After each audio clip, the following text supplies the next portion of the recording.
Aloha again, church. This is Pastor Matt again, making a second video. And in this video, I want to express my sympathy for all the pain, the fear, the anxiety, the anger, and all those things that are taking place right now.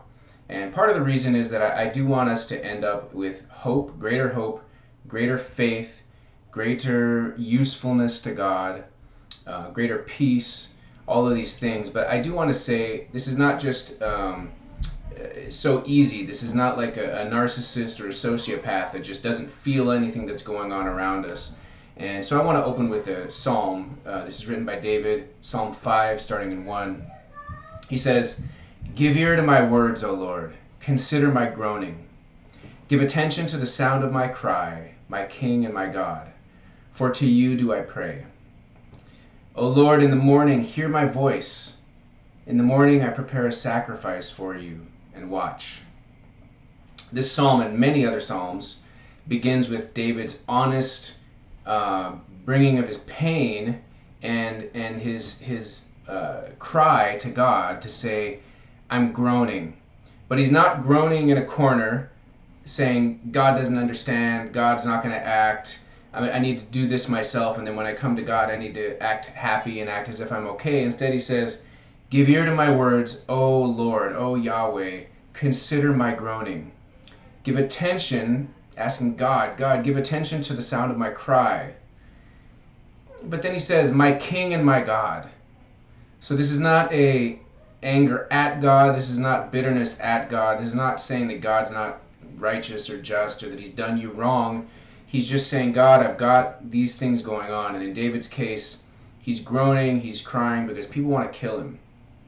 And we'll read a little more after. But, you know, this situation has been so worthy of groaning and crying because 2020, coronavirus, pandemic, shutdown, small business, followed by George Floyd's death and the widespread rioting, the widespread protesting, peaceful protesting as well, widespread calls for reform.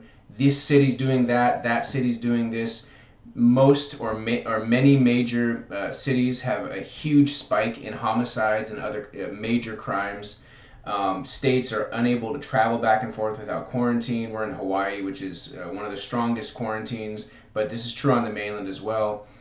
And amidst all of this, we see just utter hypocrisy coming from many places in the nation. We see situations where casinos are able to open up, and they say you can open up with 50% occupancy, so you can have 50% of the people there that used to be able to come to the casino. And there may be some other little qualifications, but you can do that. And then a church in the same state, I can't remember if it was Utah or Nevada, sued and said, "Well, in that case, you're telling us we can't gather, but this casino can meet." And they lost their case, and they said, "No, you still can't meet. So you can go gamble and drink, but you can't go to this church.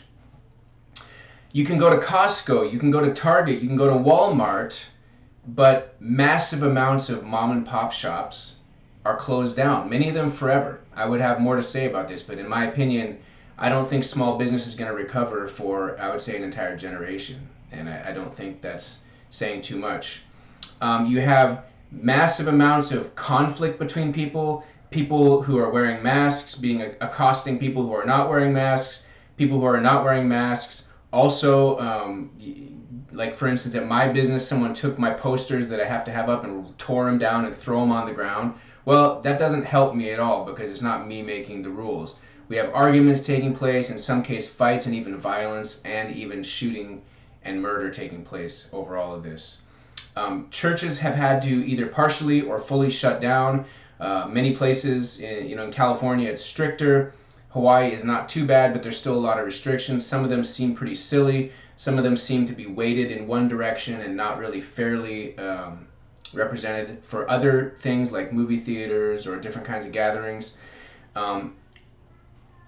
What else? Let's see. Oh, and amidst all this, we have both the left and the right and everybody in politics trying to get something out of this. Something to where there's pushing for more legislation that fits your paradigm rather than just addressing the situation and saying, can we be bipartisan and say, we don't want our economy destroyed, we do want people to be healthy, we do want people to be able to make decisions about their life. But that isn't happening. It is happening to an extent, but there's a lot of there's a lot of bickering and arguing while people are suffering. Much more I could say there. The main point is I want to say I'm a small business owner. I have a family. I've been under much more stress since this began. I've seen fighting and cursing and all kinds of things take place in my shop. I've had to kick people out, even after being kind and trying to give them a chance. I've had people again on the right, people who don't want to wear masks, come in and tear posters off my wall and throw them on the ground and yell at people. I've had others come in and mock my employees, mock people in the restaurant. I've had others come in and report that so-and-so is not wearing masks, and that led to a verbal conflict. And this is all stuff that we don't want going on. And I'm in the middle. If you saw my other video, I said that I really haven't had any fear of this virus this entire time. And yet that's not my main concern. My concern is how to love others. And so how do I go along loving others, respecting the complex decisions of others? I don't have to agree, but I need to show honor and love them. It's been very difficult. And so if it's been difficult for you, it is difficult. And we can come to God and say, hear my cry, Lord. Pay attention to my words. I don't know what I'm going to do. I might have lost my job or lost my business, or I don't know what the future holds. I don't know how I'm going to take care of my family. I don't know what new restrictions are going to happen. I don't know when I'm going to be able to gather with my church and with my family and friends like I used to. Hey, it is frustrating. I sympathize with that. I'm going to end there, but I just want to, communicate my sympathy, because I also think the body of Christ needs to hear some exhortation.